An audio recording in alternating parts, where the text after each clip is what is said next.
I saw a unicorn. I saw something we have never seen before.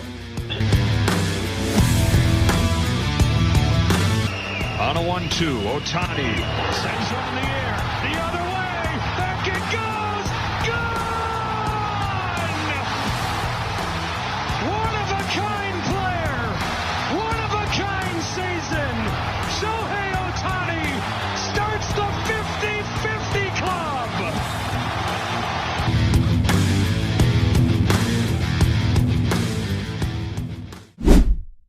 Bienvenue dans le Daily Show, l'émission quotidienne qui vous plonge dans l'actualité et statistiques de Shohei Ohtani. Cette nuit, c'était le deuxième match donc de la série Dodgers-Padres. Et voilà, on va pas se mentir, c'était une soirée catastrophique. Donc victoire 10-2 pour les Padres. Les Dodgers ont été faméliques en attaque, 5 hits au total seulement, alors que eux, les Padres, ont tapé 13 hits et surtout 6 home runs. Donc le haut du line-up a été Kata, Ohtani 0 sur 4, Betts 0 sur 4, Freeman 0 sur 3. C'est un peu inquiétant pour Betts, notamment Mookie Betts, puisque en fait, en cumulant la post-season de l'année dernière et cette année, il est à 0 sur 22 sur ses dernières at-bats. Donc ouais, je pense que ça doit commencer un peu à lui trotter dans la tête. Et pour Freddie Freeman, il est sorti sur blessure en sixième manche. Donc on sait qu'il avait eu une entorse il y a 15 jours. Visiblement, c'est pas bien remis. Donc ça pose vraiment des questions pour sa participation à la suite de la série.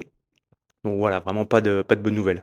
Les Padres, comme je disais, ont été forts en attaque, mais aussi en défense. Les trois outfielders, Profar, Merrill et Tatis Jr.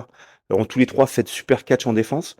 Donc ils ont bien aidé Yu Darvish, qui de son côté a fait un super match en tant que starter pour les Padres. Il a tenu 7 manches et concédé seulement 3 hits et 1 run. À noter qu'il y a eu un incident dans le match pendant la sixième manche. A priori, des fans des Dodgers ont lancé des objets sur Profar. Alors, je sais pas si on a vu des balles, une balle, donc il n'y a pas tout le détail, mais du coup, le match a été arrêté pendant très longtemps. Donc évidemment, ça a un peu énervé toute l'équipe des Padres. Voilà, les esprits sont un peu échauffés. Machado et Flaherty ont échangé des noms d'oiseaux.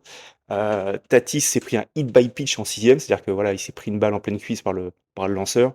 Ça n'avait pas l'air volontaire, mais bon, ça a remis un peu d'huile sur le feu. Donc voilà, donc suite de la série à San Diego. Donc il faudra absolument que les Dodgers gagnent au moins un des deux matchs à San Diego s'ils veulent maintenir leur chance de qualification. Et ce sera donc dans 2 jours. Dans l'autre match, encore un match incroyable, Phillies-Mets. Mais tous les matchs avec les Mets sont fous. Donc là, les Mets perdaient 6-4 en début de 9e manche.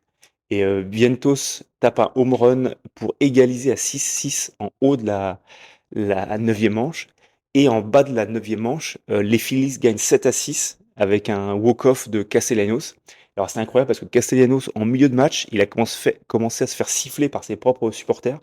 Bon, a priori, il performe pas énormément. Et dans la foulée, il frappe un home run pour égaliser à 3 partout.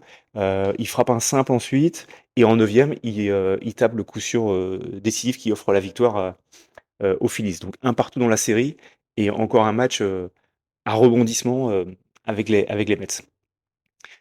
Voilà, c'est tout pour ce matin. Merci de m'avoir suivi et on se retrouve, je pense, dans 2 jours pour la suite de la série Dodgers Padres. Ciao.